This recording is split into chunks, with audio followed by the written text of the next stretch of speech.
To wake in a body condemned by history is to stand at the edge of your own execution. And Wei Lanying woke with her neck already on the block. The original Wei Lanying, the one whose silks now hung against skin that remembered a different world entirely, had poisoned the emperor's favored concubine, framed an innocent maid, and died screaming in a prison cell at 23. The transmigrator who opened her eyes in this body knew all of this because she had read it, late one sleepless night in another life, in a historical drama so popular it had spawned 3 sequels, and a dedicated fan forum where she had argued with perhaps too much passion that even villainous Wei Lanying deserved better characterization. Apparently, the universe had taken that as a volunteer position.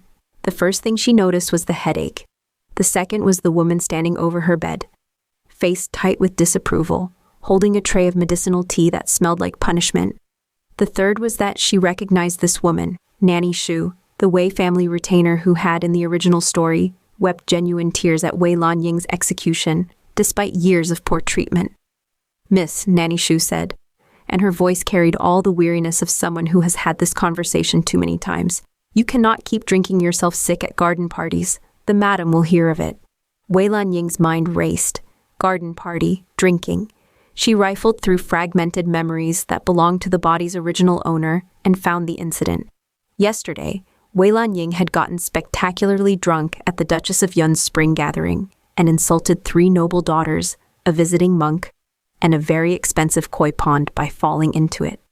This was, she calculated quickly, 2 years before the poisoning, 2 years before the execution, 2 years to rewrite an ending. "I apologize," she said, and watched Nanny Xu's eyes widen fractionally.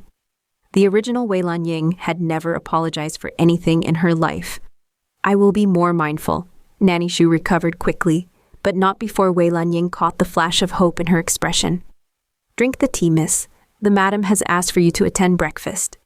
The madam in question was Wei Lanying's mother, Lady Wei, a woman whose warmth and genuine affection for her difficult daughter had been one of the few bright spots in the original narrative.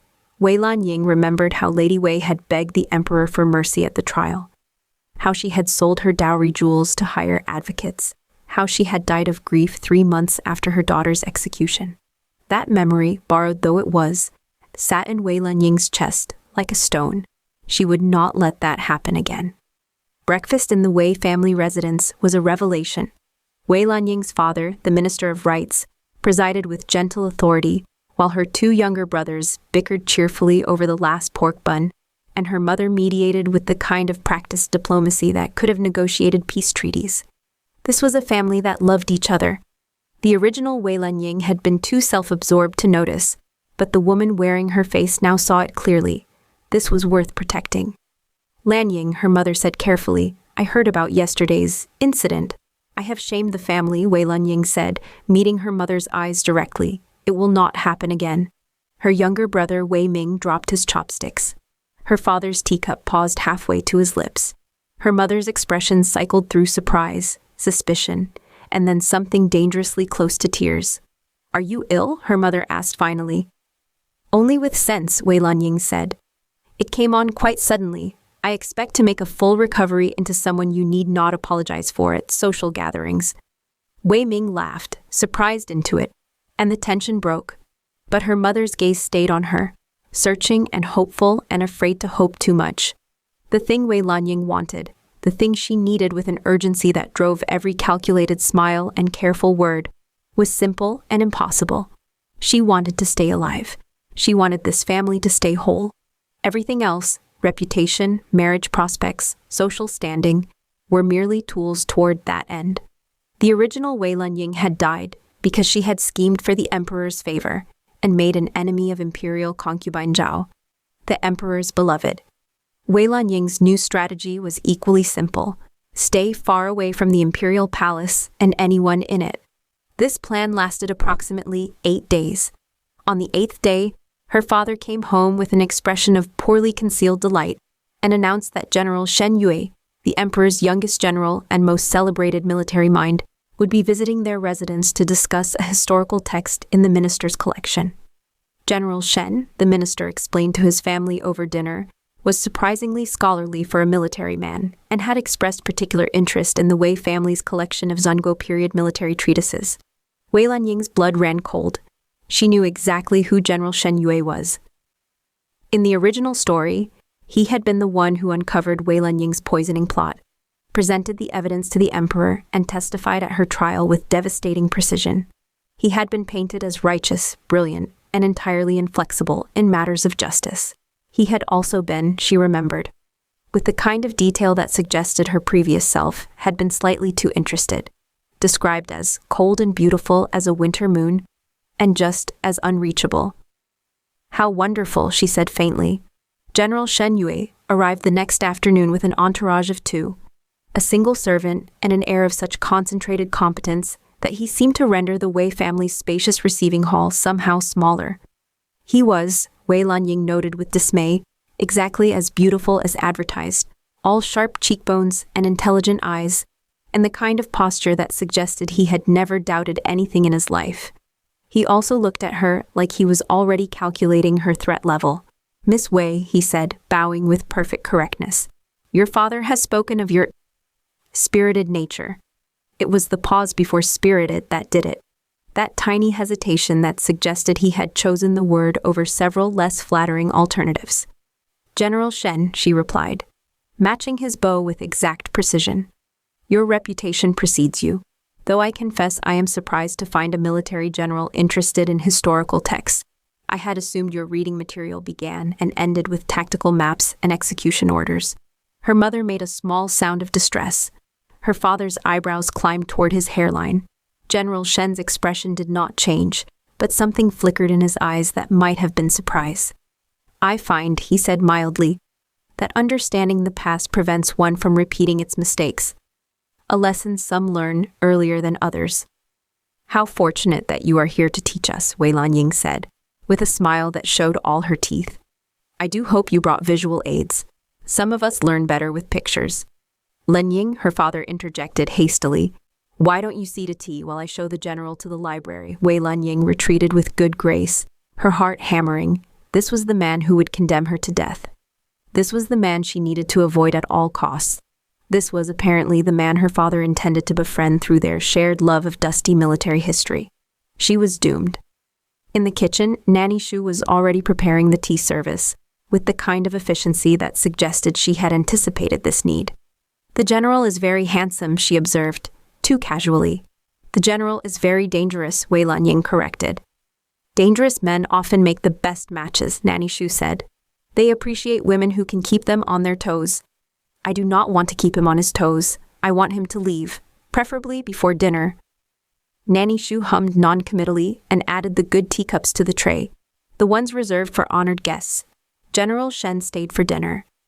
He stayed for dinner because Wei Lanying's father was genuinely delighted to find someone who could discuss the finer points of Zhongguo period military strategy, and because her mother, bless her warm and plodding heart, had decided that any young man of good character and better prospects was worthy of extended observation. Wei Lanying watched her family's machinations with growing horror and tried to remember if the original story had mentioned anything about a connection between the Wei family and General Shen before the poisoning incident. She could not recall one, which meant she was creating new narrative paths, which meant she had no idea what would happen next. "Miss Wei," General Shen said, during a lull in the conversation about siege warfare, "you have been very quiet. Do the tactics of ancient generals bore you?" "Not at all," she said sweetly. "I was simply reflecting on how military strategy and social navigation share many principles. Territory must be defended, weaknesses must be hidden, and one must always know when to retreat." "And yet," he said, and his eyes were sharp with something that might have been amusement, "the most celebrated generals are those who knew when to advance despite the odds." "The most celebrated generals are those who survived to be celebrated," she countered. "The brave dead ones are simply dead." "A pragmatist," he observed. "A realist," she corrected. Her father looked between them with an expression of academic delight, as if they were two interesting texts he was cross-referencing. Her mother was smiling into her tea. Wei Ming had given up any pretense of eating and was watching the exchange with undisguised fascination. "I find," General Shen said, still holding her gaze, that realism without idealism leads to cynicism. One must believe in something worth fighting for. And I find, Wei Lanying said, that idealism without realism leads to corpses. One must survive long enough to see their beliefs matter. This time, his smile was real, small and sharp as a knife's edge. You argue like a strategist, Miss Wei. You argue like someone who has never lost a debate, she replied. It must be refreshing to discover you can. Her brother choked on his wine. Her mother's smile had gone wide and delighted. Her father was nodding as if she had made an excellent point about textual interpretation. General Shen's smile widened fractionally. Bold of you to assume the debate is over. Bold of you to assume you can recover from that position, she said. The thing was, Wei Lanying knew she was taking a terrible risk. In the original story, Wei Lanying had never exchanged more than cold pleasantries with General Shen before the investigation. She had been too focused on the emperor, too dismissive of anyone who did not wear a crown.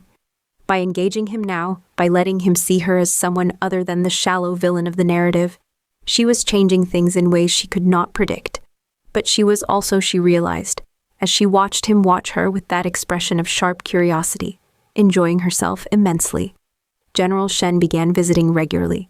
He came ostensibly to continue his discussions with her father about historical military texts. He stayed invariably to argue with Wei Lanying about everything from the proper brewing of tea to the philosophical implications of strategic retreat. Her mother watched these exchanges with barely concealed satisfaction. Her father had taken to inviting the general to stay for dinner with increasing frequency. Wei Ming had started keeping a running tally of their arguments and reported to Wei Lanying every evening that she was, by his calculation, winning by a comfortable margin. He keeps coming back, Wei Ming observed one evening as Wei Lanying prepared for yet another dinner with their increasingly regular guest. That suggests either great fortitude or great interest. It suggests, Wei Lanying said, that father has very rare military texts. Sister, Wei Ming said, with the kind of patience one reserves for the deliberately obtuse. The general has access to the imperial library. He is not coming here for father's books. Wei Lanying knew this. She had known it for several weeks, since the evening General Shen had arrived with a treatise on naval warfare that she had mentioned in passing during a previous argument, and presented it to her father with the casual comment that Miss Wei might find this perspective interesting. She knew it from the way his arguments with her had shifted from genuinely combative to something more playful, more testing. She knew it from the way he listened when she spoke, the way he remembered small details, the way he looked at her when he thought she was not paying attention. She knew it, and it terrified her, because General Shen Yue was not part of her survival plan. General Shen Yue was the man who had condemned the original Wei Lanying to death, and no matter how much she enjoyed verbally sparring with him, no matter how warm his rare smiles made her feel, she could not forget that in another version of this story, he had been her executioner. The complication arrived, as complications always do, at the worst possible moment. Wei Lanying was attending the Dowager Duchess of Yan's garden party, a command performance for any noble family of standing, when she encountered imperial concubine Zhao. The concubine was resplendent in rose silk, surrounded by admirers, and holding court in the pavilion overlooking the lotus pond. Wei Lanying's strategy was simple. Stay on the opposite side of the garden and avoid any interaction whatsoever. This strategy lasted until concubine Zhao's cat, an evil-tempered creature named Snowball, escaped its handler and made a desperate bid for freedom directly through the tea service, overturning a table, shredding a scroll painting, and creating enough chaos that Wei Lanying, operating on pure instinct, caught the animal before it could destroy anything else. She found herself face to face with imperial concubine Zhao, holding a furious cat, while every noble daughter in the garden watched with the kind of breathless attention usually reserved for natural disasters. How resourceful, concubine Zhao said, and her smile was the practiced kind that never reached her eyes. You must have a way with difficult creatures. This was a test. Wei Lanying could feel the weight of it, the narrative pressure of the original story trying to reassert itself. This was the moment, in some version of events, where Wei Lanying's resentment began, where the villainess saw the heroine's effortless charm and felt her own inadequacy turn to poison. Wei Lanying looked at concubine Zhao, beautiful, beloved, and so very alone in a crowd of admirers who would abandon her the moment the emperor's favor shifted, and felt only pity. "I have found," Wei Lanying said carefully, handing over the still struggling snowball, "that difficult creatures are usually just frightened ones. They simply need patience and a safe place to land." Something flickered across concubine Zhao's face too quickly to read. "How unexpectedly wise of you, Miss Wei. I had heard you were different these days." "I am trying to be better than I was," Wei Lanying said, and meant it. "How exhausting that must be," concubine Zhao said, but her tone had softened fractionally. "Come sit with me a moment. I would hear more of this philosophy of yours." It was not a request. Wei Lanying sat, her mind racing through every possible trap and counter-trap, every political implication of being seen in conversation with the emperor's favored concubine. Around them, the garden party had resumed its normal flow, but she could feel the weight of attention still on them, the gossip already spreading like ripples from a thrown stone. They spoke of inconsequential things, the weather, the garden's landscaping, the quality of the tea, but beneath it, Wei Lanying could sense concubine Zhao taking her measure. Finally, the concubine said, "You are not what I expected." "I hope that is not a disappointment," Wei Lanying said. "It is a relief," concubine Zhao said quietly. "There are few enough women in this city who speak to me as if I were a person rather than a prize to be envied or an obstacle to be removed." Wei Lanying's heart clenched. This was the woman the original Wei Lanying had tried to poison. This lonely, careful woman who wore her beauty like armor and her isolation like a second skin. "Then I hope," Wei Lanying said carefully, "that we might speak again, as people." Concubine Zhao's smile was small and real. "I would like that." Wei Lanying left the garden party with a strange lightness in her chest. She had survived. More than that, she had changed something fundamental. She had looked at the woman designated as her enemy by the original narrative and chosen friendship instead. She was so focused on this small victory that she did not notice General Shen waiting by her family's carriage until she nearly walked into him. "General," she said, her heart doing something complicated, "are you lost? The military headquarters is in the opposite direction." "I was invited to dinner," he said. "Your mother is very persistent." "My mother," Wei Lanying said, "is a general herself. She simply wages her campaigns with invitations instead of armies." "I have noticed," he said, and then, more quietly, "I saw you speaking with concubine Zhao." Wei Lanying went very still. This was it, she thought. The moment where the original story reasserted itself, where the righteous general saw the villainess cozying up to the emperor's beloved and drew his inevitable conclusions. "We spoke of gardens and tea," she said carefully. "Nothing more sinister than horticulture." "I did not think it sinister," he said, and his expression was odd, searching and something else she could not name. "I thought it brave." "Brave," she repeated. "Concubine Zhao is not easy company. She trusts few people, and fewer still are permitted past her defenses. Yet you sat with her as if she were simply another woman at a garden party, not the emperor's beloved.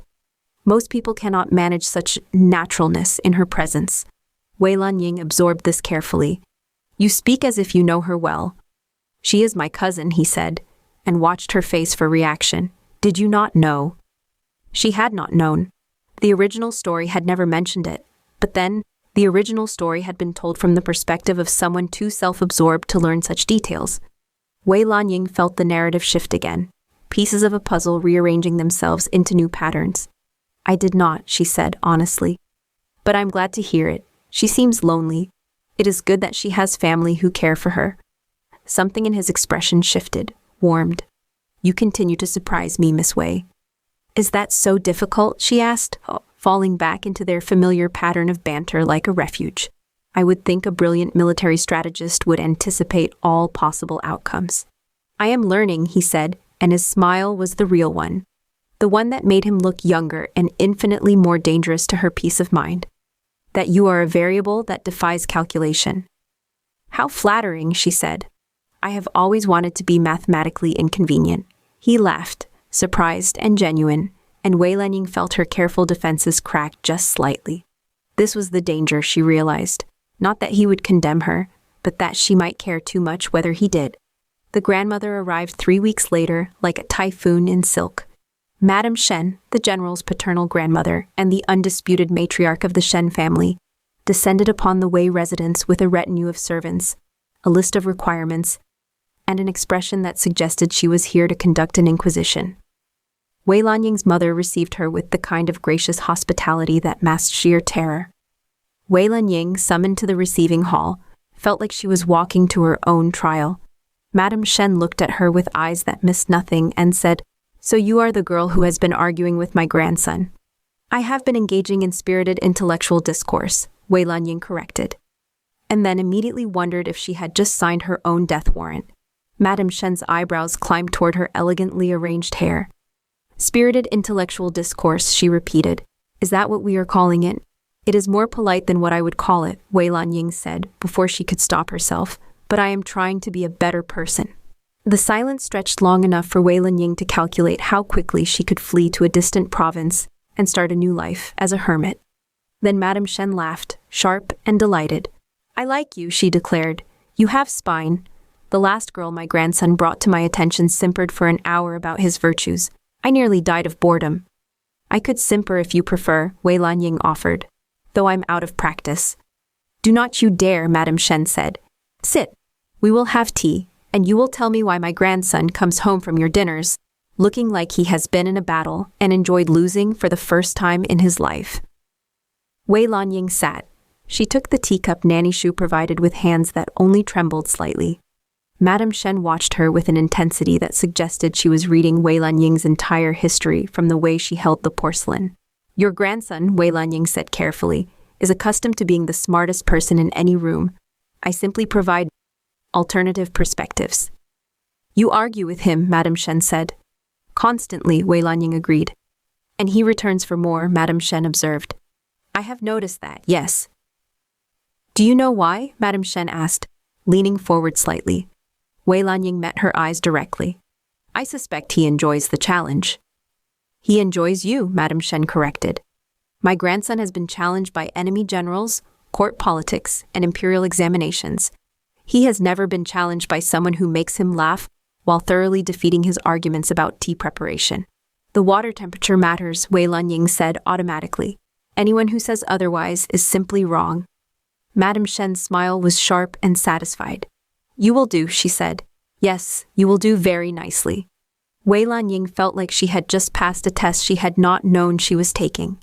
"I am honored by your approval, Madame Shen, but I am not certain." "Not certain of what?" Madame Shen interrupted. "Whether my grandson is courting you."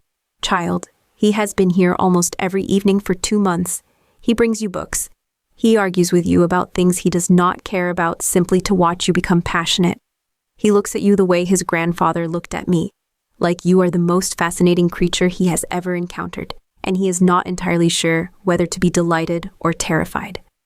Wei Lanying's throat felt tight. "He has not said anything." "My grandson," Madame Shen said, with the kind of affectionate exasperation that came from decades of experience, "is brilliant in all things except expressing his own feelings. He will plan a military campaign in 3 days, but take months to admit he is in love. Men are often like this. It is our burden to be patient with them." "I am not patient," Wei Lanying said. "No," Madame Shen agreed. "You are pragmatic. So let me be pragmatic with you. My grandson needs someone who will not defer to him, who will challenge him, who will be his equal partner, rather than his decorative accessory. You are that person. The question is whether you are brave enough to let yourself be." Wei Lanying thought of the original story, of the execution, of all the ways this could still go wrong. She thought of General Shen's smile, of the way he listened when she spoke, of the strange warmth that filled her chest when they argued. She thought of her family, safe and whole, and the life she was building that looked nothing like the tragedy she had inherited. "I am trying," she said finally, "to be brave enough for many things." Madame Shen patted her hand with surprising gentleness. "That is all any of us can do, child. Now tell me your opinion on my grandson's complete inability to appreciate properly prepared winter melon soup. I have been arguing with him about this for years." Wei Lanying felt herself smile. "His opinions on winter melon are fundamentally flawed, and I have a list of reasons why." "Excellent," Madame Shen said. "This is going to be a very satisfying afternoon." The crisis, when it came, arrived in the form of a letter. Wei Lanying was in the garden. supposedly reading but mostly thinking about the previous evening's dinner, where General Shen had brought her a treatise on strategic negotiation, and she had, without thinking, touched his hand in thanks, and they had both frozen like surprised deer, before she had made a terrible joke about the weather and fled. She was still processing this mortifying memory when Nanny Xu appeared with an envelope. "This came by private messenger," Nanny Xu said quietly, "from the imperial palace." Wei Lanying's blood ran cold. She opened the letter with hands that wanted to shake and read the elegant calligraphy twice before the meaning settled. Imperial concubine Zhao was inviting her to a private tea at the palace in 3 days. "This is a trap," Wei Lanying said aloud. "Or an opportunity," Nanny Xu suggested. "In my experience, those are the same thing," but she could not refuse. To refuse an invitation from the emperor's favored concubine would be an insult that not even her family's status could protect her from. Wei Lanying spent the next 3 days in a state of careful panic, planning her wardrobe with military precision and mentally preparing for every possible disaster scenario. General Shen appeared the evening before the tea, ostensibly to return a book to her father. He found Wei Lanying in the library, surrounded by scrolls on court etiquette, and looking, she suspected, mildly deranged. "You are nervous," he observed. "I am studying," she corrected. "You are panicking," he said. "I have seen soldiers before battle who looked calmer." "I am not panicking. I am being appropriately cautious about walking into a situation where one wrong word could end my family's political standing and possibly my life." He moved closer, his expression serious. "My cousin invited you because she likes you. She does not extend such invitations lightly." "Your cousin is the emperor's beloved," Wei Lanying said, the fear she had been suppressing finally bleeding through. "Every woman who gets close to her is either trying to use her or destroy her. Why would she trust me? Why would you?" The words were out before she could stop them, raw and real. General Shen went very still, "Because," he said quietly, "I have watched you choose kindness when cruelty would be easier. I have watched you change from the woman you were into the woman you want to be. I have watched you argue with me not to win, but because you genuinely care about being right. And I have watched my cousin, who trusts almost no one, smile when she speaks of you." Wei Lanying's throat felt tight. "You barely know me. I know you well enough," he said. And there was something in his voice that made her heart stutter. "I know that you brew tea at exactly the right temperature despite claiming not to care. I know that you visit the servants' children when they are ill and bring them sweets. I know that you argued with me for an hour about military ethics, not because you care about military strategy, but because you care about the lives of common soldiers. I know that you are terrified of this tea invitation because you are afraid of failing, not of the concubine herself." "You do not know everything," she said, and her voice came out smaller than she intended. "Then tell me," he said. "Tell me what frightens you so much." She could not tell him the truth, that she had read his story, that she knew how it ended, that she was terrified of becoming the villain he had once condemned to death. But she could tell him a truth, even if not the whole truth. "I am afraid," she said carefully, "of not being good enough, of trying to be better and failing anyway, of people seeing who I truly am and deciding I am not worth the effort." The silence stretched between them, fragile and sharp. Then General Shen said, very quietly, "You are worth the effort." Wei Lanying looked up at him, at his serious face and honest eyes, and felt something in her chest crack open. "You are supposed to be arguing with me," she said, her voice unsteady. "This is when you tell me I'm being irrational, and then I tell you that feelings are not subject to logic, and then we bicker for 20 minutes until someone brings us tea." "I am not arguing," he said, "because you are wrong, and you should know it." "That is the worst tactical approach I have ever heard," she said, but she was almost smiling. "You cannot simply tell your opponent they are wrong and expect them to surrender." "I can if I am right," he said. And then, with that small, sharp smile she had come to know so well, "Which I usually am." "Usually," she said, "is not the same as always." "True," he agreed. "You have won our last 14 arguments. I have been keeping count." "Only 14," she said. "I thought it was at least 16.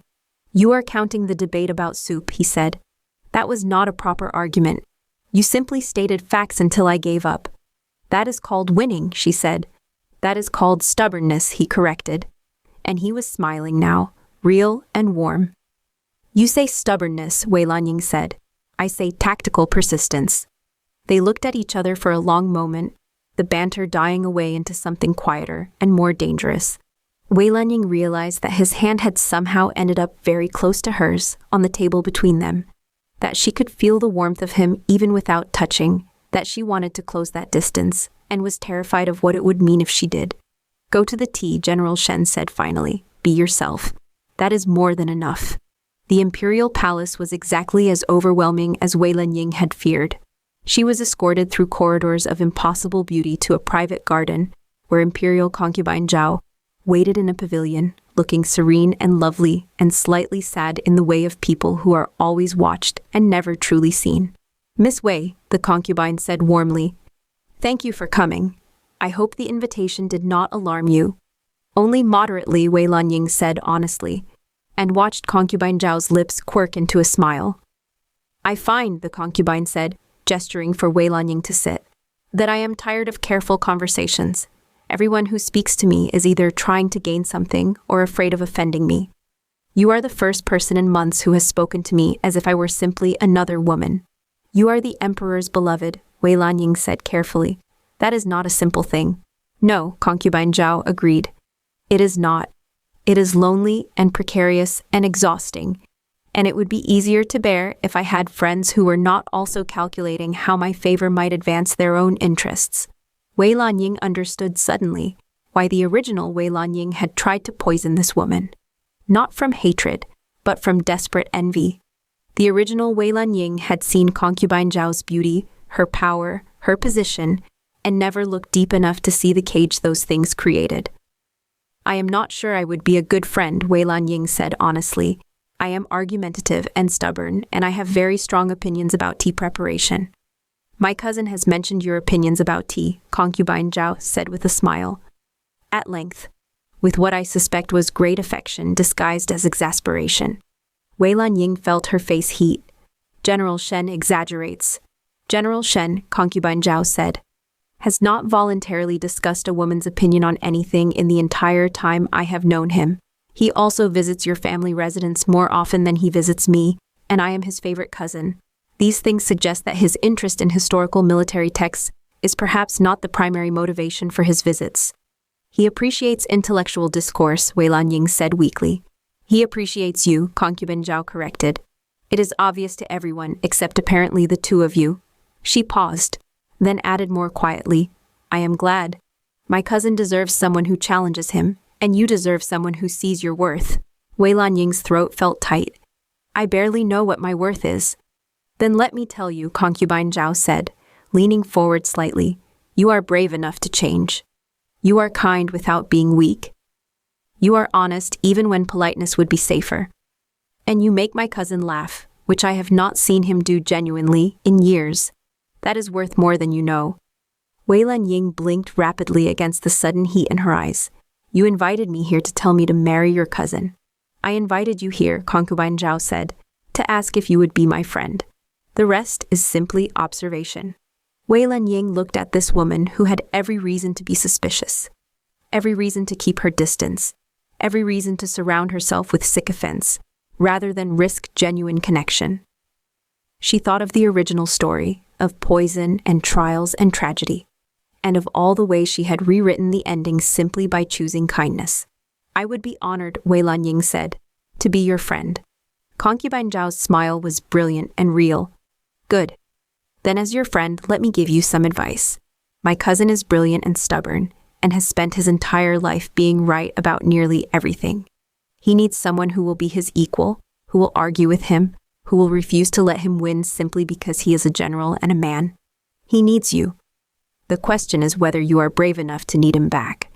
Wei Lanying thought of General Shen's smile, of the way he listened when she spoke, of the warmth that settled in her chest when they argued.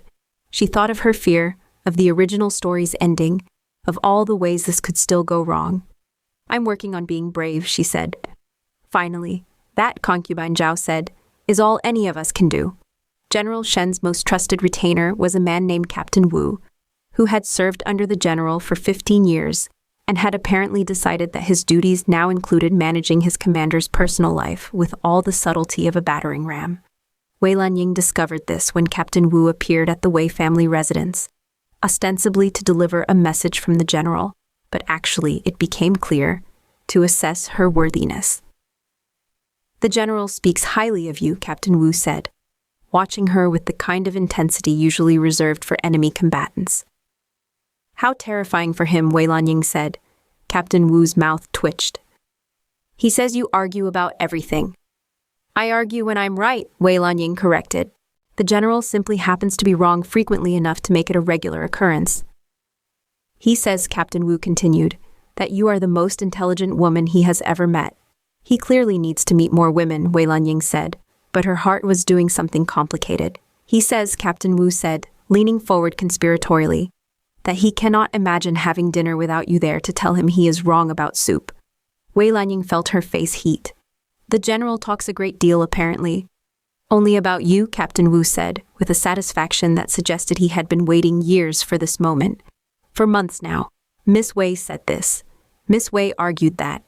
Miss Wei has opinions about water temperature that are surprisingly well-reasoned." "I am going to die of embarrassment," Wei Lanying said. "Please tell the general that he has killed me with second-hand compliments and should feel appropriately guilty." "I will tell him no such thing," Captain Wu said cheerfully. "I have been serving under that man for 15 years, waiting for him to find someone who could match him properly. You have made him happy. You have made him laugh. You have made him lose arguments, which I did not think was possible.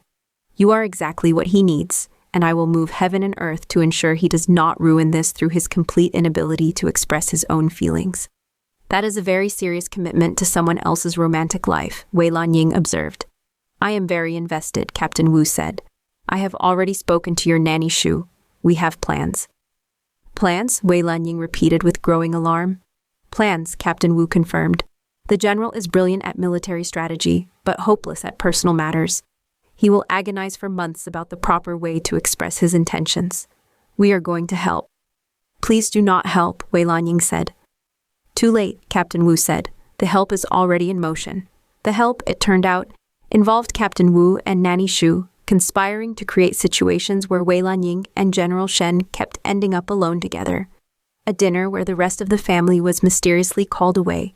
A garden party where they were somehow separated from the group. A discussion of military texts in the library where every servant who might have chaperoned was suddenly urgently needed elsewhere. "We are being managed," General Shen observed during the fourth such incident, when they found themselves alone in the Wei family's garden pavilion, while suspicious sounds of orchestrated activity echoed from the house. Aggressively, Wei Lanying agreed. "Your Captain Wu has joined forces with my Nanny Xu. I fear they may be unstoppable." "We could simply give them what they want," General Shen said quietly. Wei Lanying's heart stuttered. "And what is it they want?" "For me to stop being a coward," he said, "and tell you that I have been coming here for months, not because of your father's military texts, but because I cannot seem to stay away from you. That I have never met anyone who challenges me the way you do, who makes me laugh while thoroughly defeating my arguments, who makes me want to be better simply by example, that I think about you constantly and argue with you in my head when you are not there, that I am completely and possibly ridiculously in love with you, and I have been for longer than I care to admit." The silence that followed was so complete that Wei Lanying could hear her own heartbeat. She looked at him, this brilliant, stubborn, beautiful man who had been her executioner in another life and had become her favorite person in this one, and felt all her careful defenses finally completely crumble. "That is possibly the worst tactical confession I have ever heard," she said, and her voice was not quite steady. "You have given me all the power in this negotiation. I could refuse you, and you would have no room to maneuver." "I know," he said. "It is terrifying." "You did not even argue with me," she said. "You just stated facts. Where is the banter? Where is the strategic back and forth? This is terrible form." "Lanying," he said, and the use of her given name sent warmth through her chest. "Please stop critiquing my confession and tell me if I have any hope whatsoever." She looked at him, at his serious face and honest eyes, and the vulnerability he was offering her, despite every instinct he had towards self-protection. She thought of the original story, of all her fears, of the life she had been trying so desperately to preserve. And she realized suddenly that survival was not enough, that she wanted this, wanted him, with an intensity that terrified and thrilled her in equal measure. "I love you too," she said, which is extremely inconvenient because I had a very good plan for staying alive that involved avoiding emotional attachments, and you have completely ruined it. His smile was bright and real and so beautiful it hurt to look at. "I apologize for disrupting your strategy." "You should," she said. "I am going to have to develop an entirely new life plan now. One that involves you and your terrible opinions about soup, and your grandmother who terrifies me in the best possible way, and your cousin who has decided we are friends, and your retainer who is definitely watching us from behind that tree right now." "Captain Wu," General Shen called, without looking away from Wei Lanying, "your stealth skills are deteriorating." "My stealth skills are fine," Captain Wu called back cheerfully. "I am simply choosing not to hide. This is a significant moment. I want to witness it properly." "I am also watching," Nanny Xu announced from an upstairs window. "Miss, your mother wants to know if we should prepare the formal betrothal documents." "We have not even kissed yet," Wei Lanying shouted back. "That seems like something you should remedy," Nanny Xu suggested. General Shen was laughing now, genuine and helpless, and Wei Lanying felt her own laughter bubbling up to meet his. This was not the story she had read. This was not the ending she had feared. This was something new and precious and entirely their own. "We have an audience," she observed. "We appear to," he agreed.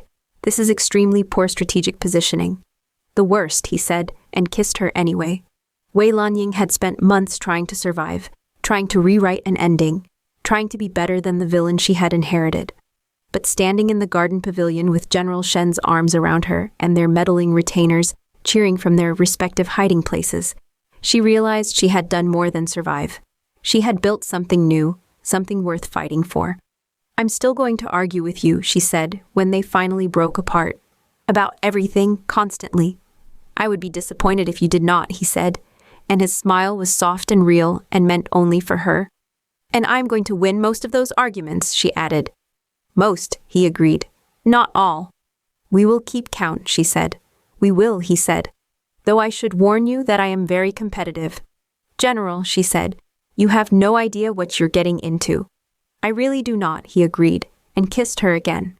The wedding was an elaborate affair that involved 3 days of ceremonies, more food than seemed structurally possible, and both families doing their level best to outdo each other in expressions of joy. Madame Shen presided over everything with the satisfaction of a general who had won a particularly satisfying campaign. Captain Wu gave a speech at the banquet that detailed, with entirely too much specificity, his role in bringing the couple together. Concubine Zhao sent a gift so generous that Wei Lanying suspected the emperor himself had contributed. Wei Ming kept a running tally of who cried more at the ceremony, and reported that their mother had won by a comfortable margin, with their father in close second and Nanny Xu refusing to admit she had cried at all, despite clear evidence to the contrary.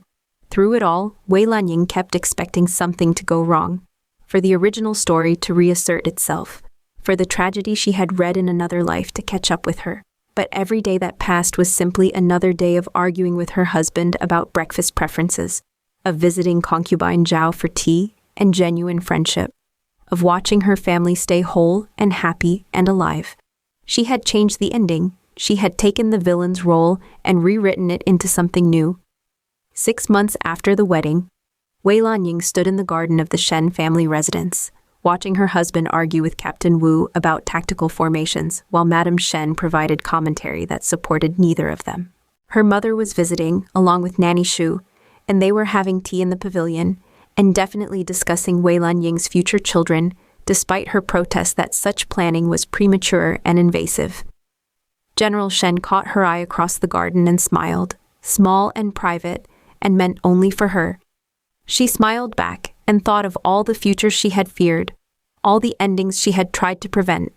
She thought of the original Wei Lanying, who had died alone and condemned, who had never learned that love was more powerful than ambition, that kindness could change everything.